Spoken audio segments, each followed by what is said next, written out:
want to get to some breaking news out of South Bend. The man involved in that officer involved shooting last night in South Bend has died. This all started when police got a call, they say, about an unwanted person in the 400 block of Corby Boulevard around 9:30 last night.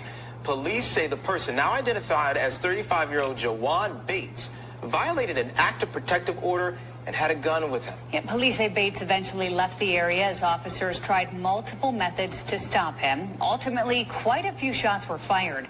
We have audio from a neighbor's doorbell camera. Take a listen.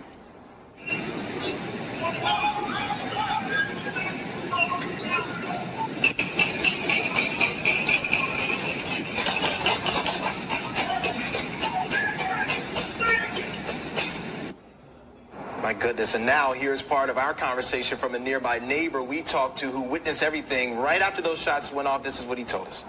I was walking and the cops were trying to get him to stop, but he wasn't stopping. So he made it about to this corner and past this house, and then there's some shots fired at that point. And I believe he was walking a dog. I'm not quite sure, but there's probably a dozen cops. Because officers were involved, the St. Joseph County Police Department is leading the investigation with Mishawaka Police. They are handling the evidence part of this. Yeah, and when the investigation wraps up, it'll then go to the St. Joe County Prosecutor's Office for review. Of course, we'll keep you updated as we learn more, both on air and online. Wow. Good afternoon. Hello. Hey, Tiff, how you been? I've been well, thank you. How about yourself? Doing good. Happy 4th of July holiday. What you do yesterday? I stayed home. I was in the house. All right. Yeah. First time shooting here at the location in Houston. So we are Houston. You are Kentucky. We got people in Indiana. So we everywhere tonight. Mm-hmm. Watching that little video, South Bend police killed another human being that was suffering from mental illness. I know you see that down in Kentucky, elsewhere. What went through your head when you first heard me say, "Hey, Tiffany, be my co-host"? Because you didn't know about the story until like today, last night. But watching that news clip, what went through your head? To be honest, it's quite triggering. Because it hits close to home. You know. With that being said, you know, I also had a loved one who was killed by the police unnecessarily. So it hits close to home. So I can definitely, you know, empathize and sympathize with the family, especially when there are other things that the police can do to try to, you know, whether they believe that it's chaos or there's other things that they can do, because we see sometimes with other people, they are allowed to go to the extreme without even being harmed, you know. But, you know, when it comes to some other people, the only thing they know to do is to unholster and unload. So does it anger me? Of course. Does it hit close to home? Absolutely. Is it triggering? Most definitely. So just seeing that and seeing how long it took for them to yell orders and how long it took for them to fire shots, you know, that's crazy, alarming. Right? Yeah. And you say it hit home for you. How do you feel when you see a police doing good things, then you hear about an officer involved shooting? What is your take? Because not every police is dirty or crooked or racist, right? You have good cops out there. Exactly. How do you weigh that? Well, I mean, you have to absolutely understand that there's good people, there's bad people, there's good cops, there's bad cops. But of course, when we see bad things, it kind of outweighs the good thing, especially in situations like this.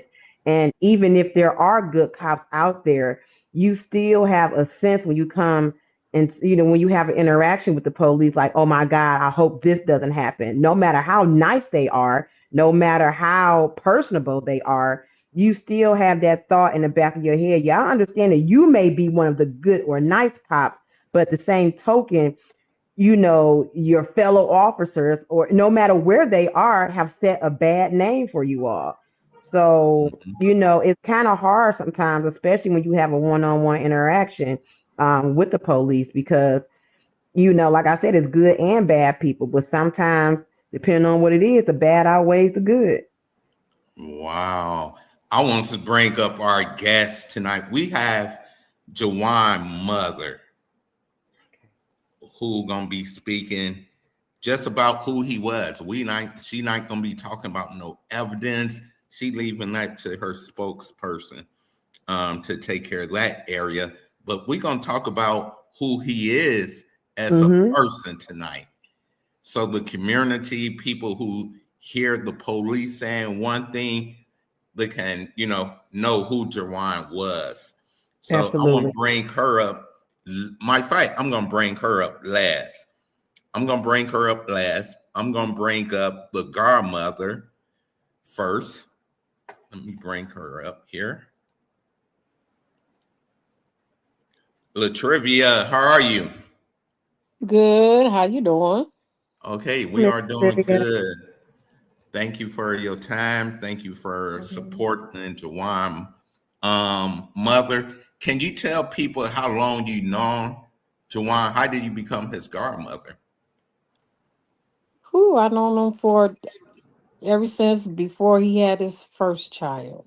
Well, I think his Mm. first child was just born. Wow. That's how So long that's we've been been knowing each right. other. We're gonna talk Yes. about who he Mo was, said she and can't. Mo said she can't hear. I'm She gonna said she bring can't her hear up in a nobody minute, and we're talking. gonna make sure Mo Okay. log out and log back in and we're gonna see if that's gonna fix the problem. Um, but can you tell people just something real short, a fun memory you remember of JuJaun?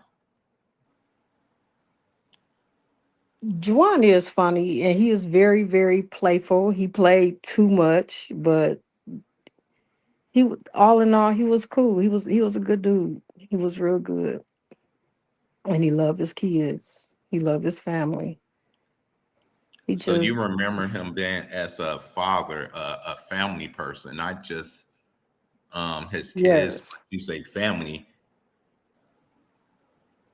Yes, he loved barbecuing. He think he better than everybody. He'll want to go against you in cooking and stuff. It's just that was Jawan.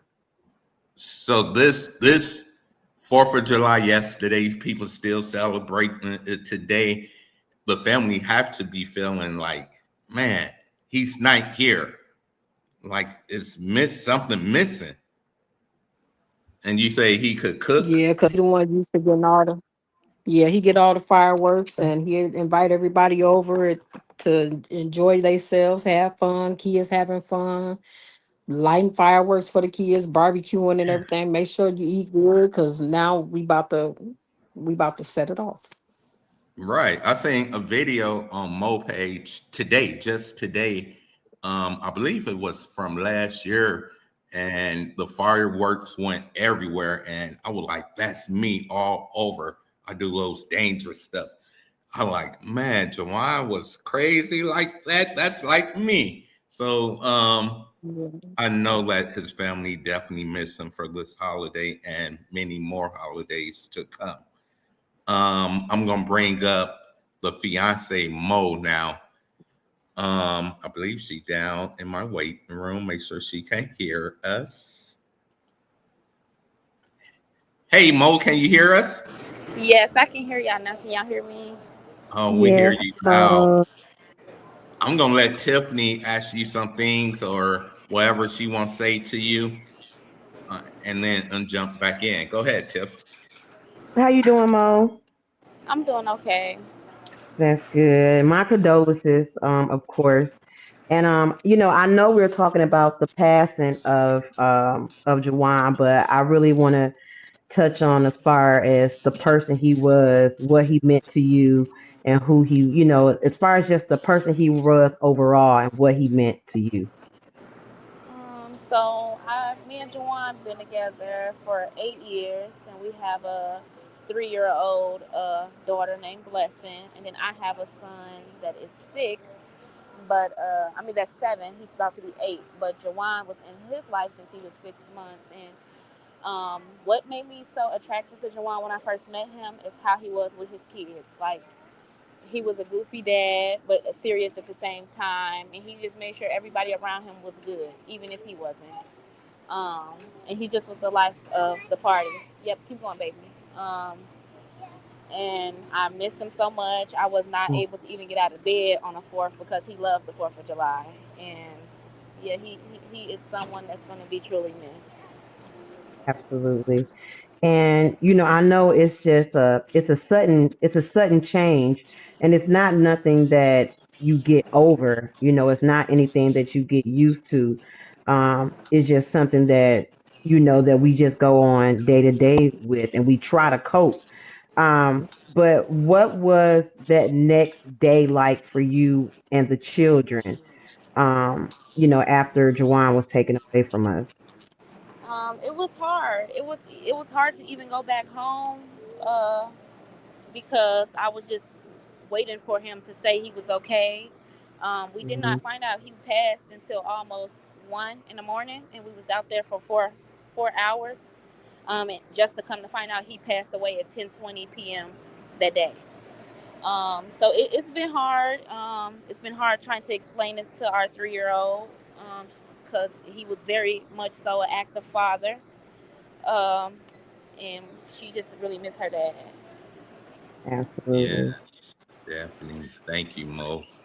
We're gonna come back talk a little bit more about that because there's so many rumors on social media, rumors even from the police department about who he was to you, and we're gonna talk a little bit about that in a little bit. But I want to bring up the lady that birthed him, that was very close to him from the 9 months before she had him until now.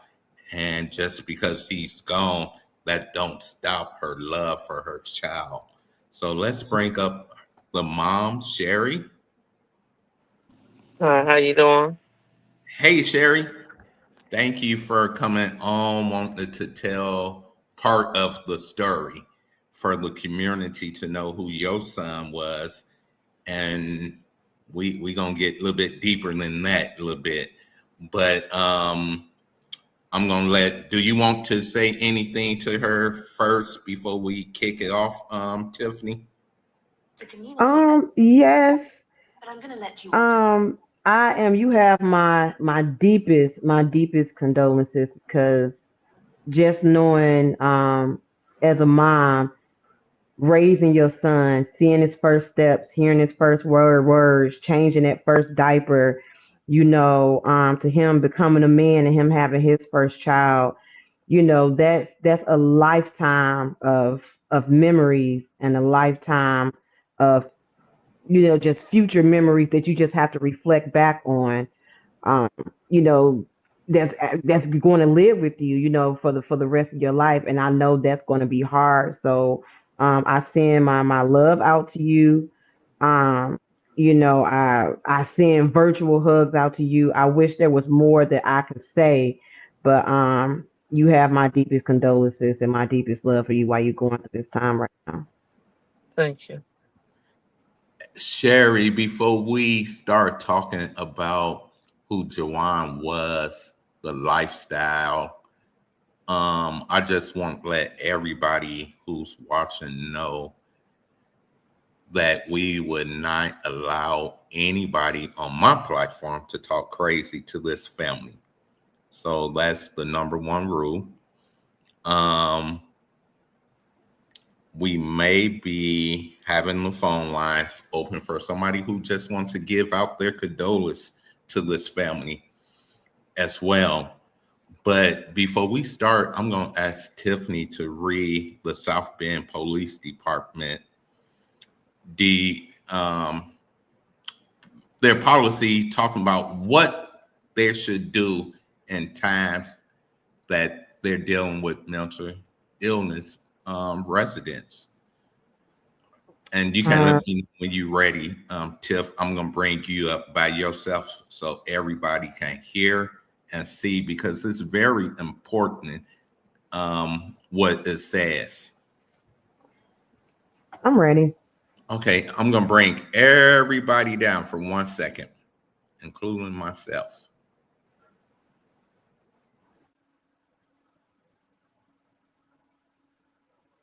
Okay. And it reads de-escalation. Officers shall attempt to de-escalate situations and use de-escalation tactics to reduce the need for force when safe and feasible under the totality of circumstances. During any encounter, officers shall conduct a threat assessment continually to avoid placing themselves or others in undue jeopardy.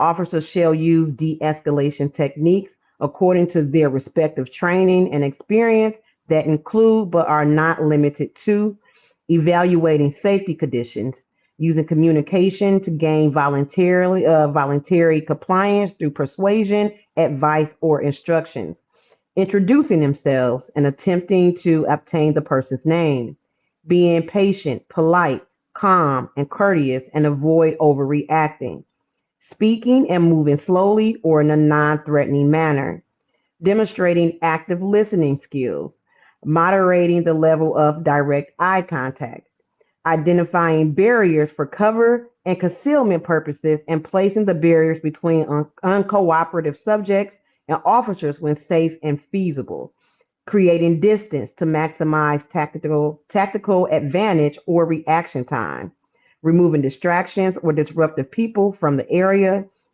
providing verbal warning prior to necessary use of force when feasible, slowing down encounters to gain voluntary compliance or call for additional resources, providing for sufficient avenues of retreat or escape should the situation become volatile, or using any improvised reasonable method necessary to accomplish a legitimate and ethical law enforcement purposes.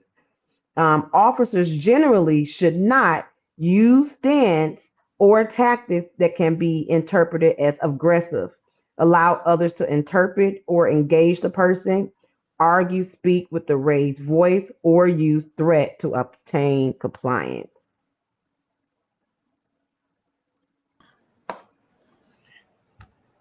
And somewhere around the end, it says that they should use people of the community. And I know the mother, Sherry, is part of that community and Mm-hmm. was there. She was there. And I know for me, if I'm going through something and my mother um redirect me, I would listen to her before whoever that might be. So we're gonna bring Sherry up because this is her story about her son. Mm-hmm. So we're gonna bring her up. I believe we have the best friend on here too, or somebody I heard beeping, but we're gonna bring her up with you. And Sherry, this is whatever you say, you can say. This is all about what you want out there for the community. Me, Tiffany, will guide you through some things. Just let's start off telling people who he was.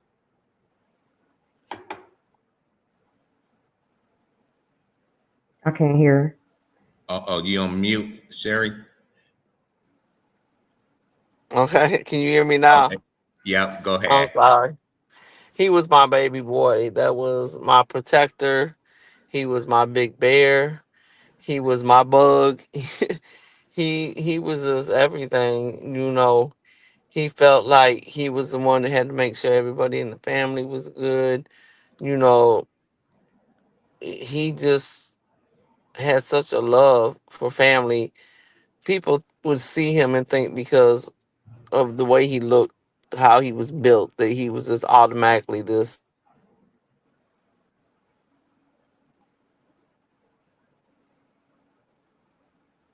I think we lost her. We lost your audio, Sherry. Is she still with us?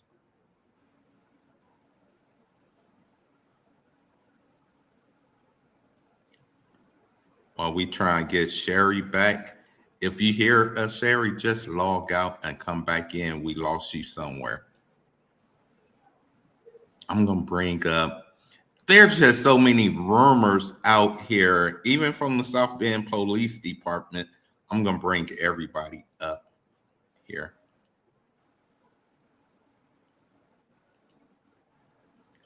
Even from the South Bend Police Department to the people on Facebook. We had the fiance live right here. Is she up here with us? Okay, I got Sherry back. I'm gonna add her up here with us.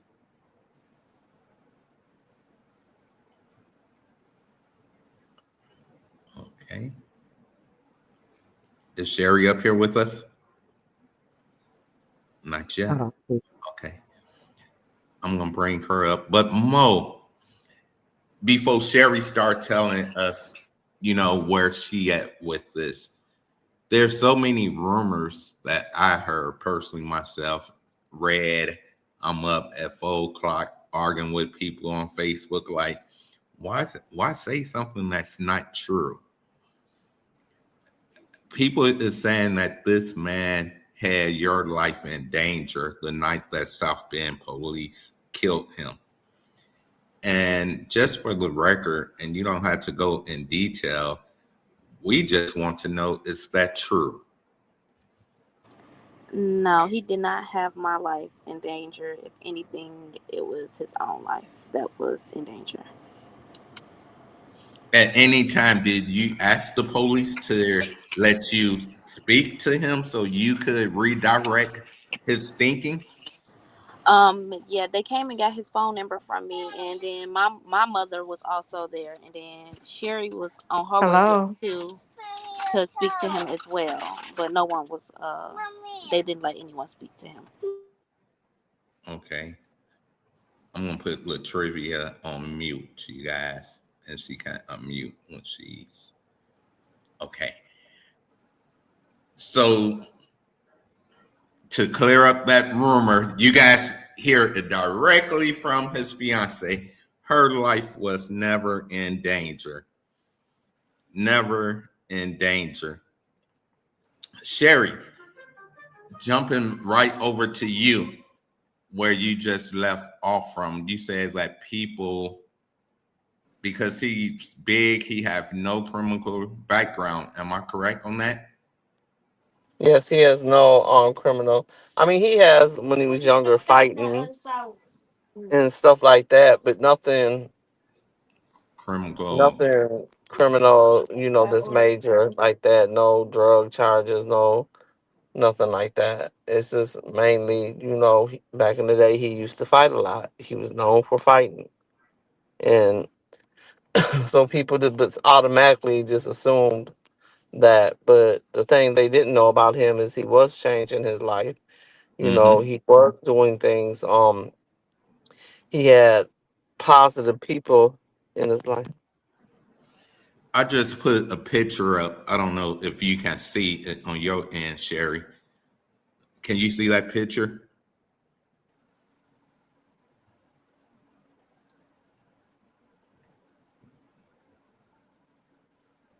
Did we lose Sherry, y'all? No, she's still here. She I'm won't. sorry. Can Okay. you hear me now? Okay, yep. Yeah, I Go said ahead, that's a Sherry. picture of him and his Hello. brothers, and that picture is of him, his brother that we lost on December 26th of 2025 due to cancer, and his twin brother and his older brother. So So all these are brothers in that picture. He lost one brother due to cancer. How long ago before he lost that brother to when the police killed him? he lost his brother December 26th. He lost Mm. his brother December 26th of 25. He lost his father April 1st of 2025. and then lost his brother later on that year. So he had death kind of after death, and I he had can't a hear hard time. anything. Can you hear me? I, I can hear you. All right, untext her and have her go out and come back in. Go ahead. He had people when they think of mental illness, they say, oh, they use it lightly. No, Mm. it JuJaun's always had problems with comprehension and a learning disability. But he was very smart in other ways, like with his hands. He can build anything from a house. He builds your house from nothing. All right. And he taught everything himself. He learned some of the traits in youth build. And so it just after his dad died, he really started going down. He just started getting depressed and stuff, and just like staying to himself and feeling like he didn't have nobody. And then after he lost his brother, and he just really went down. And it's like no matter what we said, it wasn't enough for him. Like we didn't have no one had his back. Nobody understood him. Nobody understood what he was dealing with, what he was going through and stuff. I contacted Oakland. They told me they couldn't help him because he'd have to come in. Even though I'm telling them he needs help, I'm scared he's gonna do something. They said he had to come in because of his age. And his fiance contacted the doctor and they told her the same thing. So we tried to reach out to have people help him, to see or how we could help him.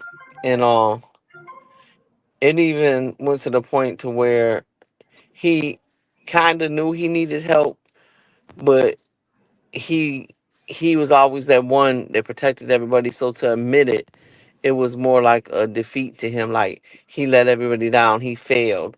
So he Mm-hmm. even downloaded this Mo, I can't even think of the name of it. It was a counselor like avatar thing that you Mm-hmm. download on your phone. And he was talking to this. He would talk to this thing. He would talk to that, and he would talk to his dog. And so I just didn't know how to help him. No matter, like I said, no matter what we did, it wasn't good enough. We can tell him we're there, we love him, and he was like, no, no, you just don't understand. You don't understand. You don't know I'm drowning. And I never thought he would try to really take his life because this is who he was. I'm like, it's gonna be all right. We're gonna get through it. And it just got to be too much for him. He couldn't fight his way out of it. And Right. so when she called me and she said he was there, I was at dinner. But prior to that, that's what I was saying. Well, let me get to this. Prior Sure. to that, he even came in to my church and talked with my during prayer and just sat there and just was bawling. Like this was like a week before this happened and just crying. And he's never did nothing like that. He got blessed oil.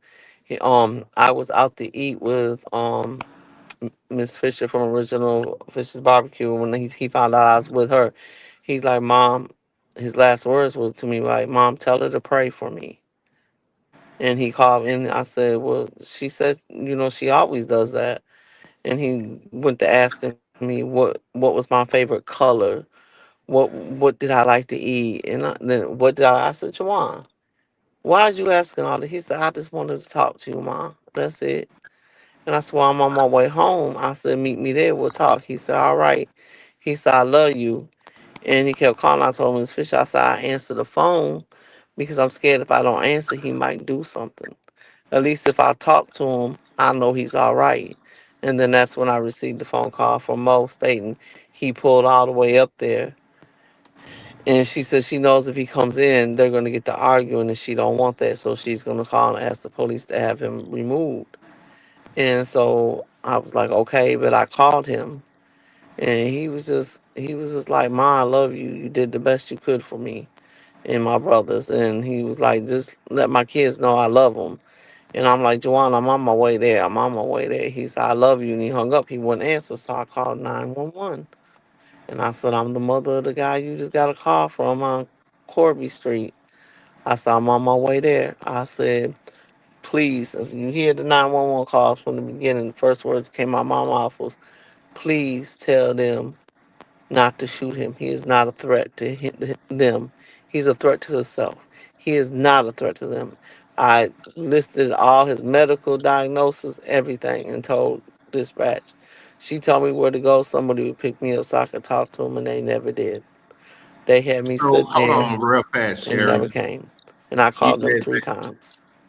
And that that. should not be a mother's, a family member at all, a person that when they call 911 because their loved one is in a mental crisis, for their first words to come out their mouth is tell them, please, please don't shoot them.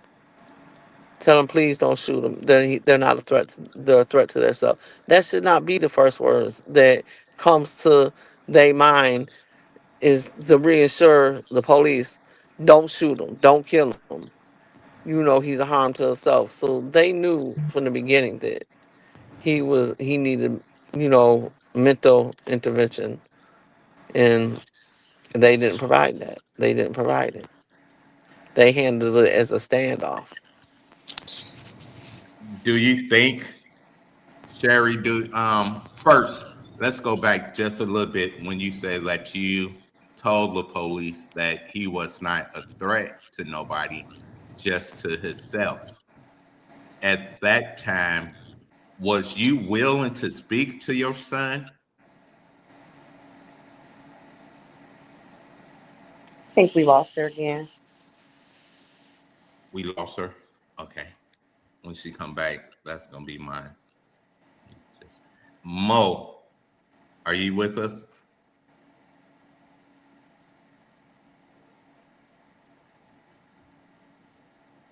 You on She's on mute. mute.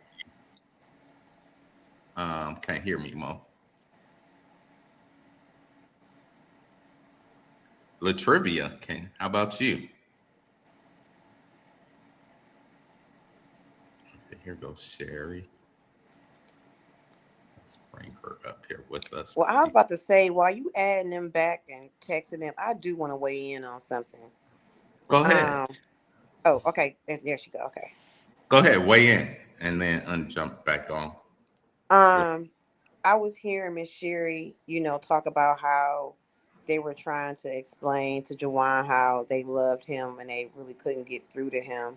And I don't want their family to think that they failed him, at some point, or as if they didn't give him enough love, because that's not it. When people are going through mental crisis and when they're dealing with mental things, especially when someone who feels like they have to be strong all the time, sometimes they feel like they cannot offer themselves a moment of weakness because they will be too vulnerable. And sometimes they're always the strong one, to where they feel like, if I'm weak in this moment, I'm not going to be able to handle what I need to handle. And Yeah. sometimes when some people reach that level, in their mental, to where they do break, most oftentimes you do need some type of professional help. But I don't want the family to feel like it was their fault in any type of way, as if they didn't provide enough love or enough talking to them. And on another note, just by Miss Sherry calling and telling them he is not a threat to no one but himself, please do not shoot my son. It was already a cry out for help from the time that she called. Listen, just help my son. Don't take my son, just help him. And a lot of times when the police get these type of calls, especially when someone is having a mental crisis or a mental breakdown, they need to have some type of professional out there, not just the police. They need to have some type of professional out there that knows how to talk to somebody while they're going through a mental breakdown. And it should have been something else they could have done besides shooting, when Miss Sherry had already pleaded to them. So just by that being on the record itself, just shows how much thought the police put into that, and the level of training that they actually take in when it comes to situations like this. Yes, thank you, Tiffany. Sherry, can you hear us? Yes, I can. And jumping back to what I was asking you, you did tell the police that he wasn't a threat to himself. And was you willing to go and talk to your son with the police by your side? Yes, actually, that's what I thought. They told me don't pull up there, pull up at the Sunny Italian Cafe. There's like a half a block from there, and the officer would pick me up. So when I pulled up there, wasn't nobody there. I called 911 back. I said, no one's here. She said, someone's on their way. I said, okay. I hung up, and then I seen an ambulance truck come park right there and a fire truck. I didn't see no police, so I called back again, and I told her, ain't no police car come. She's like, well, we're trying to get officer down there. I said, ma'am, all due respect, there's over 50 police up there, and you can't get one to come down here to get me a half a block away so that I can diffuse this, de-escalate this, situation. And then I just kept looking at the ambulance, and I said, or are you waiting for him to shoot himself? Is that what you're doing? Mm. I saw him going up there. And she's like, no, don't go. And I hung up and I went up there. It was only a half a block away. But by the time I made it there, that's when I heard the gunshots. And I seen two officers coming towards me. Their truck was right there. And they had these long guns. I'll never forget the guns. They were long. And I saw the crowd. I said, did you shoot my baby? He just looked at me. I said, did you shoot my son? And he looked at me and then said, I said, is my son dead? The other one said, that's up to the ambulance um to tell you after they examine him. And I said, what kind of stuff is that to tell somebody? Just tell me if you shot him. Is he alive? Just tell me. And they didn't say a word to me. They got in their car and drove off. So when I went to go that way, other officers came and stopped me and said a sergeant would come talk to me, and no one came and talked to me. My niece came and she heard them say that they took him to the hospital, but in channel, I believe 16 News, I believe it was 16, came and she was setting up, and I said, are you from the news? She said, yeah. I said, I got something to say. She said, you'll do an interview? I said, yes, I will. Yes, I will, because they're not telling me if my son's been shot or not. They're not telling me nothing. They just got me standing here. They're walking past me and I'm asking questions and they don't even acknowledge that I'm here. And she's like, okay. And then a sergeant came over and talked to her for a second. And she said, I can't set up here. I have to set up down further. She said, so I can't do the interview right now. And I said, wow. And that's what my niece said. I overheard them. They took him to the hospital. So we went to the hospital and they wouldn't let me in. I kept saying, I'm his mom. I'm his next of kin. Why Mhm. can't I go in? And they told me it's on lockdown. I said, I never heard of that. So you telling me that, how do you know his medical conditions? They said, well, um, and I used you. They said, when he goes to the hospitals, it all show up. I said, that's a lie. That's a lie. I said, because my mentor, he was in the hospital in Michigan, in St. Joe, Michigan, and they didn't know, here didn't know, Memorial or Beacon, St. Joe, didn't know what they had did, and they was giving him medicines that he wasn't even really supposed to have because they discontinued it. But they couldn't see because they're not on the same system. So I said, that's a lie. I said, I should be able to go in and tell these doctors, hey, he has this, this, and this, or something. And they wouldn't let me in. And the only way I found out my son passed away is because somebody kept calling Mo's phone, and she said, I just can't talk. I don't know who this is calling. And I grabbed her phone and told them she couldn't talk right then. And it was a detective, and he said, I'll call her tomorrow. I need to talk to her. I said, can you talk to me? And he said, who are you? I said, I'm his mom. He said, can you come to my office? It was over by the airport. And I asked my pastor, would he take me? And we went there. When we went in, two gentlemen were there. They were detectives. They said, they asked me JuJaun's birth date and I think his address. And I told them, and then they told me that they were sad to say that he had passed away. He was deceased. And I was like, wow. But it blew me away when he said he passed at 10:20, and I asked Pastor, "What time is it?" And it was like 1. I said, "He got a 17-year-old son that's sitting on a bench outside that waiting room in the cold, shaking, thinking his dad, some kind of hope that his dad is still in there alive because they ain't came and told us he's dead, so he got to be alive. And you mean to tell me for the last 3.5 hours, almost 4 hours, my son has been gone, and ain't no one came and told us?" And he just looked. He said, "Well, I'd like to interview you," and I was like, "No." I left, and I haven't heard nothing more from nobody except for when his aunt did complain against the review board against that they didn't follow the procedures, and then that's when they contacted me, and me and my oldest son went up there, and we're thinking they're going to tell us something. And we got there, we found out they wanted to interview us separately, and we didn't understand this. We're like, It's my son that's dead. Why are you interviewing me? Why are you interviewing his brother like he was a criminal, like he did something? He needed help. He was a threat to himself. Never did he point the gun at you. Never did none of you. He had the gun on himself. I was like, so why? You can't tell me nothing, but you want us to give you all this information. I said, we're not doing that. I'm going to talk to a lawyer. And I haven't heard nothing more. That was the only time I heard. I ain't heard, "Ma'am, I'm sorry for your loss. My condolences. We are investigating. We're going to do what we can. Here goes an update on where the case is," or anything. It's crickets. They don't even let the news. It's not even in the news. When the news lady came from WSBT, came and interviewed me at my house the next day, she did the story "When You See Me On." That's the only one you see me on.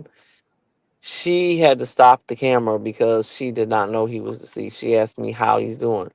She's like, she's like, "He's passed. What do you mean?" I said, "He passed last night. He passed last night." They didn't even know. She's like, "Why are they keeping it so hush hush?" She like, "We did not know that he passed." Right. Because no media press release came out to none of the media stations. I get those as well. Um, it's been like hush hush, right? Yeah. And I just want to read this comment like Yvette Jones put. I believe her son JuJaun was killed in South Bend as well. Your son, her son had the same exact first name. She said the hospital did me the same way. So she feel what she going through. She listened to you like, man, another mother went through what I went through. But this media release, nothing came out. You said 22 News didn't know anything about it.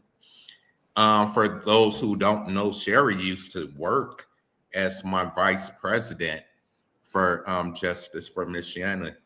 And so she been out to different crime scenes, seeing deceased families hug other mothers. Now you are in those shoes, Sherry. How do that feel? How do you process that? Because at one point you was serving families like what you should be getting right now. Let's talk about people who've been helping you. Where has the community came Mm, in the city? The nowhere, nowhere. They're not. I haven't had a leader. I haven't had an activist. I haven't had anybody, city official, nobody say nothing, not nothing. Like I said, I just buried one son that passed away in December 26th. I buried him in January, and to turn around and have to bury another one with no insurance, it's hard, and it's Mhm. like I feel like someone from the city could have reached out and said, "You need help. How can we help you?" Even if you didn't help, just a simple acknowledgement, like we know, we see what's going on. Anything. It's nothing, and I just feel like a lot of these leaders, community leaders, I mean, they probably gonna be mad at me, but I don't care. You out there, they're out there for show.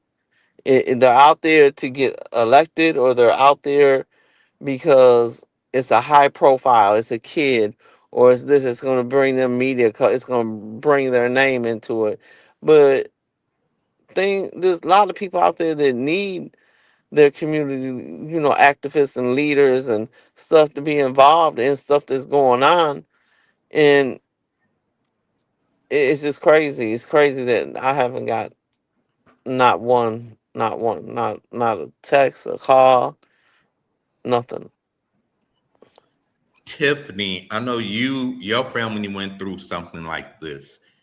How was the community? Did y'all have leaders calling y'all asking for help? Is this just something happening in Indiana?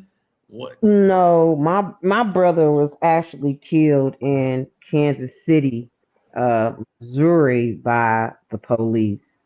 Um, and it was a church that my family went to, and that church denied my brother having that funeral.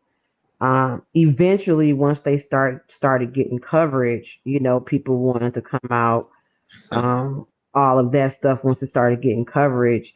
And another thing about it, with how she said the police acted towards her, they kind of acted the same way towards my family as well. Because I mean, what we do understand is that the police protect their own. You know, it's like they can, some of them. Let me not say all. Some of them can see something happen and not say anything. But this actual cop in our case was charged, convicted, and was sitting jail time.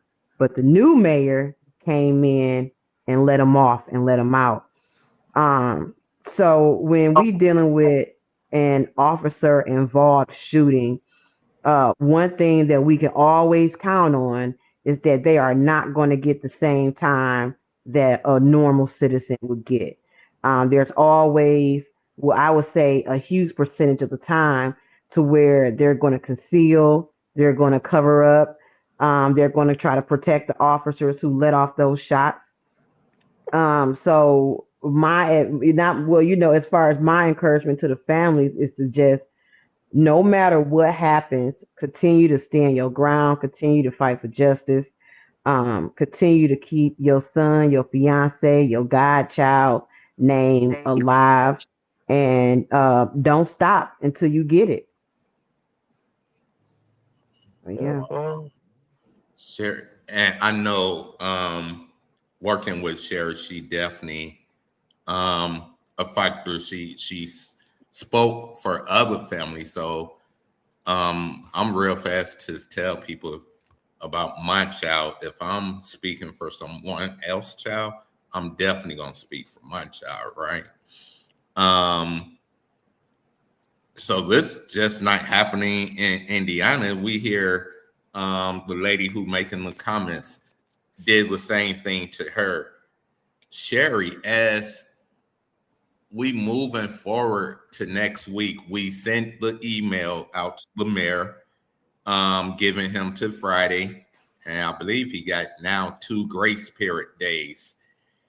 Do you believe at any given time your son was a threat to the police? Have he ever told you, like, I don't like the police, I would kill the police if I could? Do you think he was any threat to any officers that came out that night? No, no. I think everyone is going to experience, no matter who you are, is going to experience some type of nervousness when it comes to the police, because of everything you hear. Um, the media and other people are so quick to highlight, everything that goes wrong with the police, to where we don't, we could really care less about what they doing good sometimes. But with all of that going on, with everything that we see, everything that we hear, there's always going to be some type of nervousness when you have an encounter with the police, because you never know what is going to happen. All they have to do is yell gun, and it's over. All they have to do is act as if they are frightened when when they're the one with the manpower. There was plenty of things they could have did. They could have pulled out tasers, anything. So I just think that That nervousness is with anybody. that's what I don't understand because they said they tased and tear gas, and I'm just like tased and tear gas. I'm like, no, he was tased once before years ago. They was at a football game when he was younger. Kids get to fighting and playing. Hmm. When he got tased, he dropped like a rotten sack of potatoes, and he was heavier and in more physical shape than he is now. He has a lot of health issues, and I'm like, if they would have tased him, how did if you tased him and tear gassed him, how did you not? He wasn't successful in gaining some kind of Power. advantage there, over the situation. I'm like, I don't understand it, but I can't I hear just don't anything. understand. I don't understand how you go in just that many shots. Like I don't. Yeah, that was excessive. Yeah. I mean, And then one gentleman I talked to that lived over there because me and Trivia we went door to door up there, over there, and so we found where it happened at finally because I didn't know nothing. I didn't know where it was at. I just knew it was on this block. I didn't know how many times he was shot. Nothing. Coroner told me when he come back from Kalamazoo, I would at least know how many times. And the report I got when he came back, oh, they didn't say how many times. They just said multiple times. I said, I've never heard of that. Never heard of that. On the autopsy, they just say multiple times. But okay. So I did my own investigation, and one of the gentlemen I talked to, the house next door, he said whatever they shot him with, he's like, it was strong. He's like, because the bullet went through their privacy fence into my garage and through my garage. hmm, So he said it was some kind of assault rifle. It wasn't just like a regular. And handgun. I just don't understand, what did you have to have all that for Brother, with him? middle of the You night, they know, call me. I if be you in the got bed. I somebody be who's in in the truck stop. middle, We going to see this bitch. I don't. My little brothers need me. I'm coming. Oh, I don't hold on. care. We all That we got here. video came up. You Salute guys. to I was South doing. Bend. All We all right. we got here. Yeah, cats came. Probably Control we my met other people. controls Met over here. families intertwined. I'm gonna But bring that when down for push one come to second. shove, We're gonna play that. I see it no in the right problems. angle No one for wanted none. it. Here we go. Go ahead, Sherry. I'm sorry. so I'm like, th- when somebody has a mental problem, they're having a crisis. You're not supposed to bring out all these guns. You're not supposed to holler. You're not supposed. And I could hear the police hollering when I first came up. You're not. You know. I can see him. I can honestly see him there, confused, like, oh my God, what do I do? What's happening? What? Not knowing. What do I do? I can just see him. I just keep replaying it in my head because I know my son. I know him, and I know the condition he was in at that time. So I know he was like scared, not knowing what to do, like what I got myself into, type of stuff, like maybe going in and out of like reality to non-reality, Hmm. reality to non-reality, and it's like that's torture to me. That's torture to me.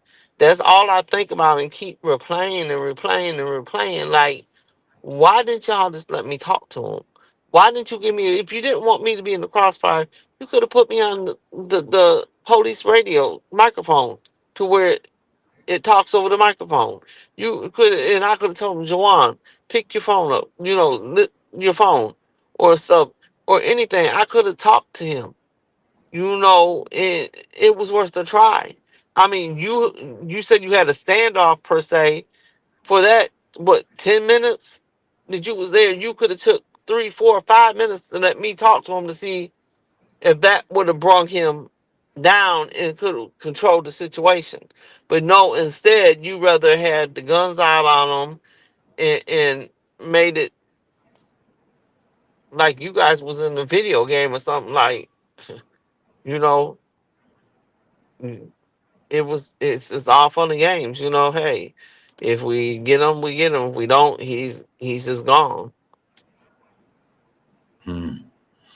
And I know you seen some Facebook posts talking about he was a threat to his fiance, and she stated for the record that's wasn't true. When you see those negative comments, what go through your mind, Sherry? You don't know. You don't know what they had going on. You see, because she had a restraining order, but the restraining order was put in place because he was having issues, and she wanted him to really get help. She thought by doing this, he would go ahead and, like I said, she's called his doctors. I've called Oaklawn. He would go ahead and check himself in to get the help or go whatever he needed to talk to somebody, and that she's like, he would see, okay, I'm serious. You're not coming over here. You're not going to be around. I'm not going to take the chance because you're spiraling. And mainly that's what she was worried. Like, I'm going to wake up and he's going to be done killed himself, or he's going to kill himself in front of me and the kids, or, he's going to do something. And so she did what she had to do and said what she had to say in order to get the restraining order, and that's something she lives with, and which reassure her all the time. Like, no, it wasn't your fault. You did it because you loved him and you wanted him to get help. But you can't go tell them, oh, he's having mental breakdowns, he needs help. So what do I do? Let me see if I can force them to do this by going to get a restraining order, because they gonna give me that. They ain't gonna give me nothing to help him. They ain't gonna give me no avenues, or no way to, for him to get in to get help. But they'll give me a restraining order real fast. So let me get this, and maybe he'll see I'm serious, and he'll go ahead and get the help that he needs. And so that's the only reason the restraining order was there. But he loved her. He loved her. He loved his kids. He loved her. And so no, I don't feel like he was a threat to her. Mo, can you hear me? Yes, I can hear you now. How is your child doing? I know the child was there. His daughter was there. If you willing, can you tell us a little bit how her life is been impacted since this incident? Even on the fourth, like if she hear loud pops, she say her daddy, daddy, or the police, or like she'd show you with her hands, like pop, pop, pop, the daddy shot, the police shot my daddy, because we was there, and we heard everything because we was inside of the police car. So I'm now looking into getting her some type of therapy. Even if she see a police car, she is scared. And Tiffany, Bernardo, can I say something real fast? sure, it's your sure. Go And, ahead. and with that, that's the other thing that's so disturbing, because they put my grandkids along with her into the police car with her niece. The radio was on, so they could hear everything. They Mm, heard everything. And Blessing is 3, but Mumu is 7. And he understands some of the things that they were saying, and that, and like, why would you put them in a police car and have the radio on in there? To hear. I couldn't understand that. And like I said, and I think Bernardo, you was there when we did the benefit, and you came to Benton Harbor and supported it. And when they lit the fireworks off, you seen the look on my granddaughter's face, and she like, oh, "Daddy," and did her hands like, "Police, Yeah. police, mama." And like that's traumatizing. And and even his other kids, his oldest son, he he ain't even playing basketball right now, and that's what he loved, basketball. And that he's not playing none of that, and he looks at the police a whole different way. And I Oh, tell him all police ain't like that, so you can't look at right. all like that. Every one of them ain't like that. I'm not gunning for all police or saying, oh, all police. I'm gunning for the police that was involved in this mm-hmm. situation. I'm gunning for policies to be put in place to protect the mentally ill. That they really have to. I read in there. I think that they only go through 40 hours of training. 40 hours of training ain't nothing. It's Well, not nothing. it's hard exactly, and we know that, right? Um, Tiffany, go ahead. I'm sorry. No, it's okay. That comment you made about your grandbaby when the fireworks went off, um, that's a traumatizing event. And I know that she's only 3 right now, but just those loud noises is always going to be a reminder of her father. So Yeah, not only was he taken away, but a sense of both of the children by them hearing everything that was going on in the police car, but a sense of the children's kind of childhood was kind of taken away because, like Miss Sherry said, you don't want to put this off on all officers. yeah, But if this was their first encounter with them, this is what they're going to remember, you know. So I'm glad Miss Sherry made that comment as far as she's not gunning for all officers. She's gunning for the ones who actually did this. And I think that's a distinction that we all need to make, but sometimes it's extremely hard, yeah, especially going through something as traumatizing as this. So I know even though people are still trying to, go on with their lives, I know it's hard. I know Mo is still trying to be a mother while she mourns the father of her children. I know Miss Sherry is still trying to go on to be a grandmother and a mother at this moment and live her life while mourning the death of her son. But it's moments like this that makes us want to put our hand into making sure something changes within the police force because there definitely needs to be some type of change. And 40 hours isn't even enough. Even with customer service jobs, you need about 8 weeks of training. right, right. Man, I want to say before I go into here, go to ahead. it's not just see, he has a twin brother who is struggling so hard. And Mm, so now my fear is with him, with the depression he has, with the withdrawal he has, with everything that's going on with him, is my fear like with him, like, because it's, I mean, it's hitting him hard. That's a part of him. That's his twin yeah, brother, which his older brother and them,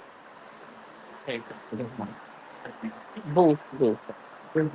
That it's he loved his family, and his brothers loved him, and Yeah, so it's hard. and I yeah, can.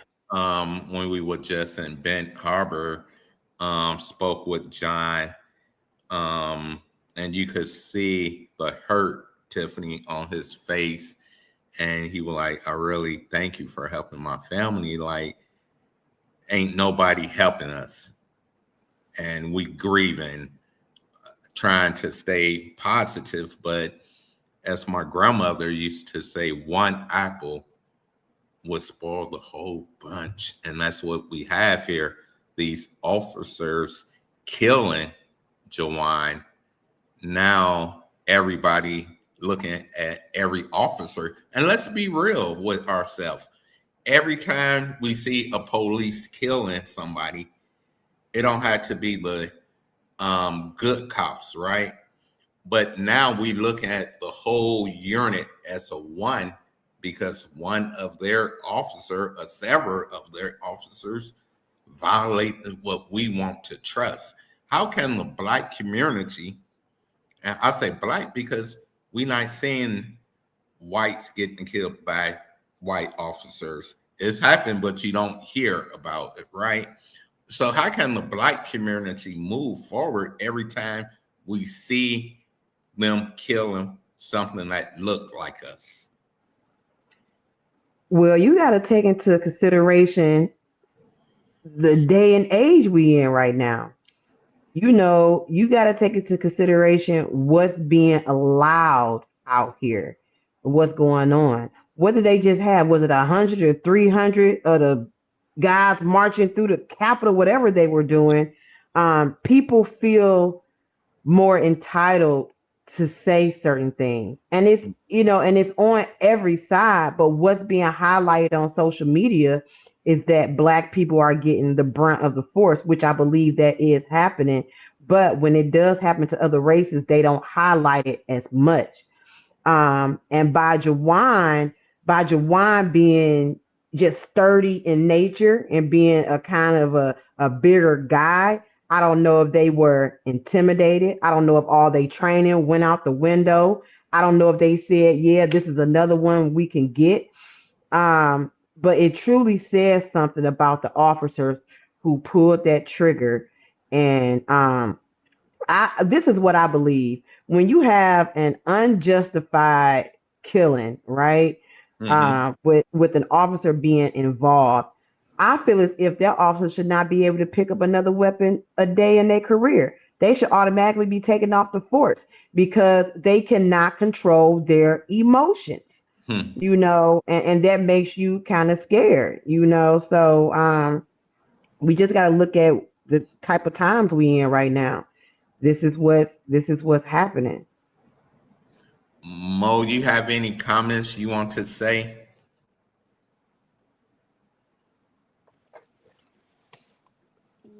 Yeah, I feel like mental health needs to be not just in Indiana, in America as a whole, needs to be really taken seriously.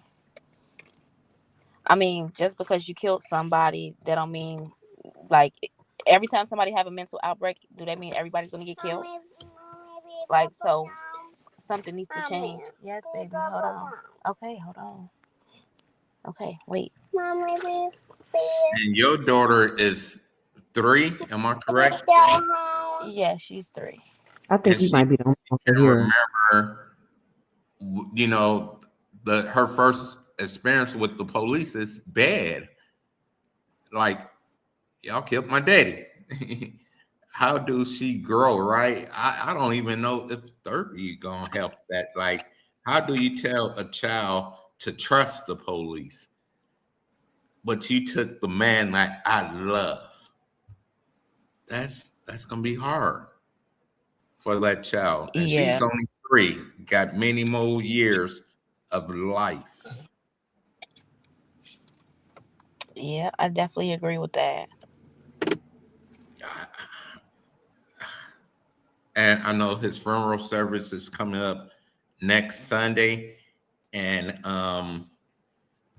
man, y'all know I've been doing this 8 years. But to see a child cry or a child in a casket hit different. And just hearing this child over the weekend making these sounds, like when you hear these sounds, this is what the police did to my dad. And how do we as adults tell her it won't happen again? Because it's keep happening.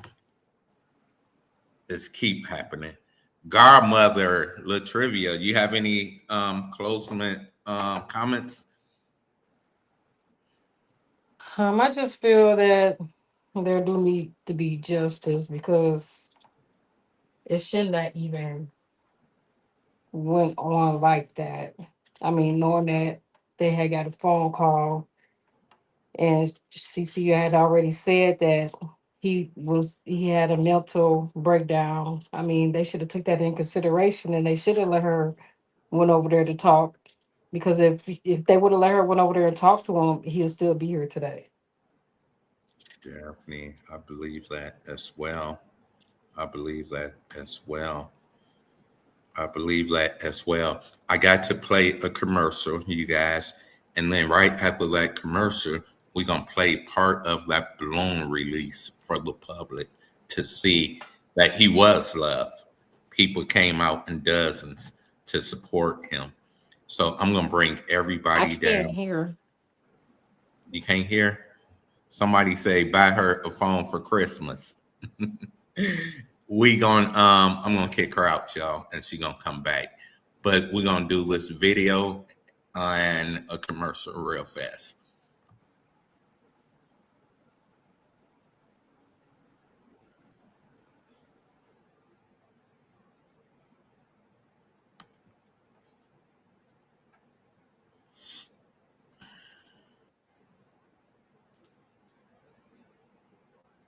And we're gonna bring the trivia guy. We're gonna do video real fast. 1 second.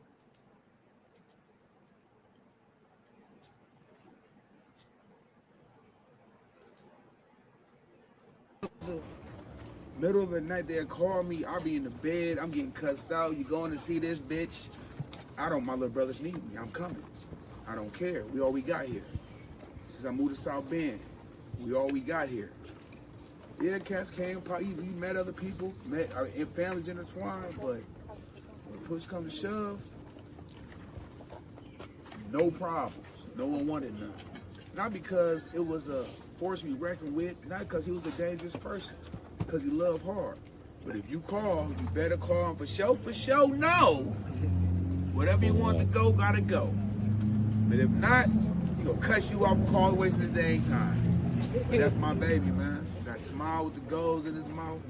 I remember he lost his goals before, talking junk, had left them in his pocket, bent them up.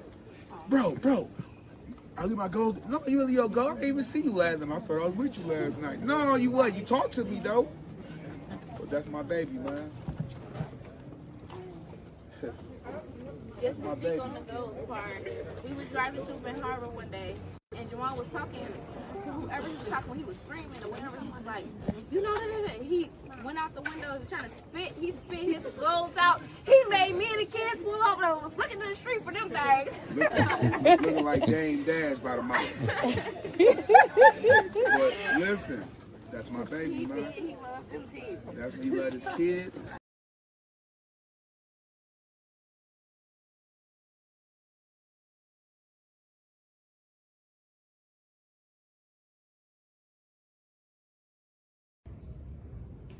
Hi, this is the Williams, Mr. and Mrs. Williams from Stevenson's Academy of Hair Design. We are located in New Orleans, Louisiana. We are here to talk about Stop the Violence. Mr. Williams? And we're asking you all to consider, and this is dear to our heart, consider burying the guns rather than burying one another. We all are human beings. We all have our own opinions about things. But you know, I found that we can sit down and talk with people even though we have different opinions. And just like we want to have the respect of having our own opinion, then we should respect other people's opinion. But the important thing is we don't need to destroy one another.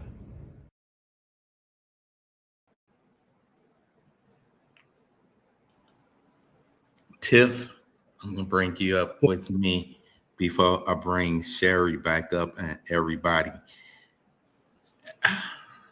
Give me some of your feedback. What because you didn't know nothing about this short until the very last second, and today you heard from the mom, and you went through it with your brother. Police killed your brother. Do you think it would ever stop? No, I don't. No. I don't think it will stop. Simply because you just got some bad apples. You just got some people who don't take their training seriously. You got some people who just disregard protocol, and it is what it is. We can always hope for the best. We can always pray that things changes, but as long as this country has been going, it's always been the same thing. Um, the only thing, well, a few things that I could say is that we got to stay prayed up. We got to let these children know that it's not all of them; it's just some of them. You know, and we just got to do our due diligence and in making sure that we let certain things be known. And to the family, once again, I encourage you all to keep fighting for justice. Um, don't feel guilty about what happened. It was none of you all's fault what happened. This was on the officer who started the first shot, and then it continued. It sounded like a firing squad, and that's what disturbed me the most. Is because why did y'all have to let off so many shots? It was overkill at that point. So I just encourage you all. I send my condolences once again. But as far as if it will stop, I don't believe it'll ever stop. And I wish more police officers stood up to these bad police officers and made sure they got off the force. Thank you. Thank you. Man, Sherry, let me bring you over here. How you doing, Sherry? Just mentally. I mean, I don't know. I just keep waiting for it to wake up and it to be a dream. I don't think it's really gonna hit me until I see him there, because I'm trying to be strong for everybody else's kids, with fiance, with my son. Yeah. And I know I've been there with Sherry at different events she been hosting to raise money. And the first event, I'm like, what is she doing? Serving. She couldn't sit down. And that's remind me something like me. Like when we in that move, we in that move. And she wanted everything to go smooth. And you could tell when she's tired. I'm like, don't look, you need to get some sleep, sit down. But as a mother, you don't get tired fighting for your kids. I seen it. I see it with Sherry, working with Sherry, and remember incidents where she had to be the person that she is today, loving, helping the next person get through their darkest hours.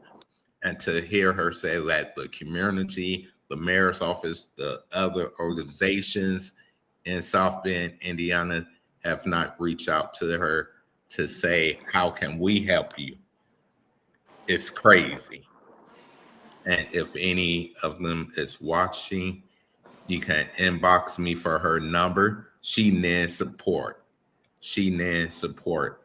It should never be a time that a mother have to ask for support when a But you know, police officer killed her Bernardo, son. they're not gonna do that. They're not gonna do that. One, because they look at him, they look through his Facebook, they see him with the gold in his mouth, the tattoos, his dreads hung down almost to his ankles.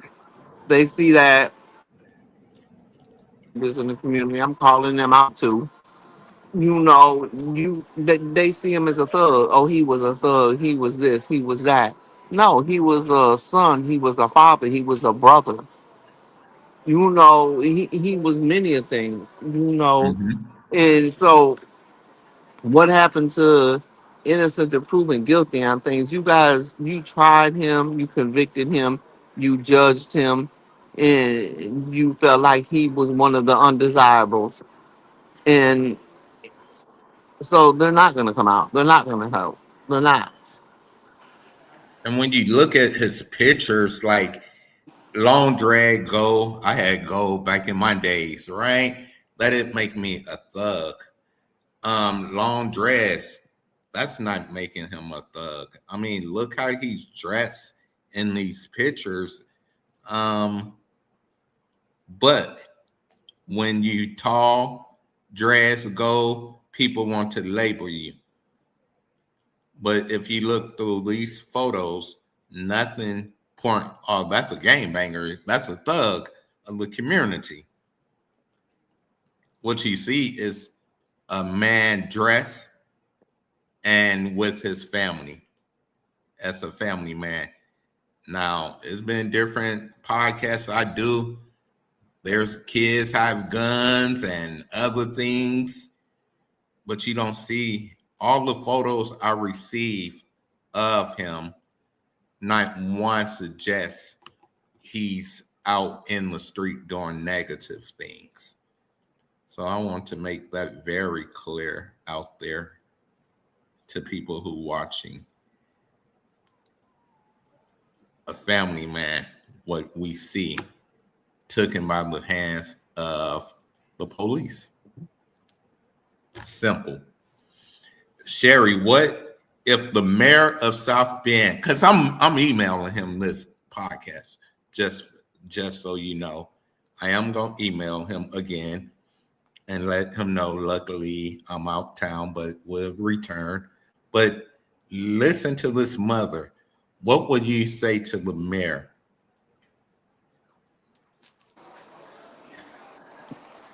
Do your job. Do your job. You know, you're supposed to be here for the people of South Bend. We are the people of South Bend. We might not be the rich, even the blue collar, middle class, whatever, but we still are the people of South Bend. You are here put in office to serve us, to help us, to advocate for us to make things better. So just do your job. Don't let it be a case that you think is going to be a lot of publicity or a lot of noise, that's going to get you airtime or get you brownie points for being out there. Be out there for people like, man, the Hannah girl, people like my son, people like the boy that got shot in the field, Eric Logan. Like, be out there for them too. Like, show up for them. They matter too. Their family is votes too. So just do your And job. before I ask you the next person, I want you to speak directly to if he's watching. This definitely happened on Eric Logan anniversary date. And I think for those who don't know who Eric Logan was, just type it up in YouTube and you will see where a racist officer killed him on June 16th of 2019, which was Father's Day as well. And then 7 years later, they turned around and killed JuJaun Bates. Like, that's was shocking to even hear that it happened on a date. Like, y'all didn't learn from the first guy y'all killed? Was crazy. If the South Bend police chief is watching, what would you like to say to him, Sherry?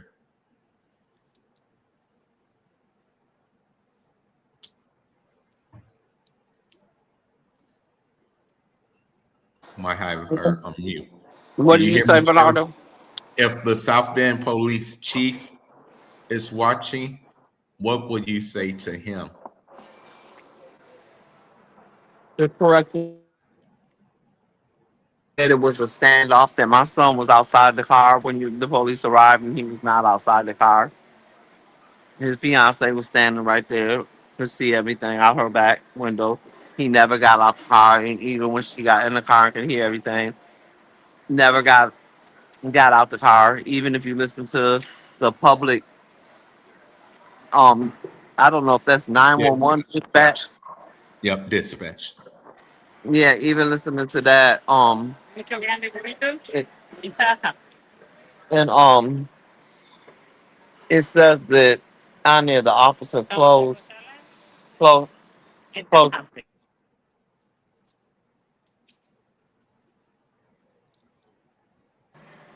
It says on there that I'm trying to think what it said. And he said he closed the channel, and he told them, he said, "Why you? This is the officer." He said, "While you guys are steady talking, I closed this channel. I have a man with a gun in his mouth. He's having a psychotic romantic episode. He said, I need you to stop talking. He said, did you hear what I said? I have a man with a gun in his mouth. So they didn't even take it serious from the beginning. Like, you can hear this officer telling them, like, pretty much, shut up. I closed this channel for a reason, and you guys are still talking, and I got this man with a gun in his mouth. So don't call it a standoff. Don't, you should not have commented on it if you didn't know all the facts. Because people are looking like, well, he was in a standoff with the police. No, he wasn't in a standoff with the police. He wasn't. And some people may say, oh, she don't want to see the body cams. Do you want to see the body cams for the record, Sherry? I don't really want to see the body cam. I want to see the body cam of every officer that responded to that call. Not just the officer involved. Every officer that, responded. I want to see the dash cam. I want to hear the 911 calls. I want to see everything. You heard. Y'all heard it. Y'all don't say Bernardo said. Y'all heard it from the mother. She said she wants to see and hear everything. Everything. So, Sherry, thank you for coming on. Mo, thank you for coming on. Latrivia, thank you for coming on. We may have a part 2 coming, y'all. Tiffany, always a pleasure for you to come on and co-host with us. As I end, nobody log off, but I'm gonna end this with our last commercial. Right, Even we did call Lynn Coleman now. This one his commercials. We did call him several times. He haven't responded yet, but it's a new week, you guys out there. Let's support this mother as she's preparing to bury her son next Sunday. So again, thank everybody for tuning in. My guest, hold on for 1 second.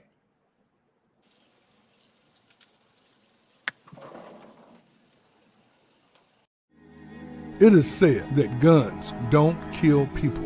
Well, tell that to the parents, children, siblings, or even a best friend who has suffered the pain of losing a loved one to the senseless act of gun violence. In this country every year, there are thousands of young people that die from gun violence. And that does not include those that are injured or may be disabled for life. It has to stop. Bury guns, not our daughters and sons.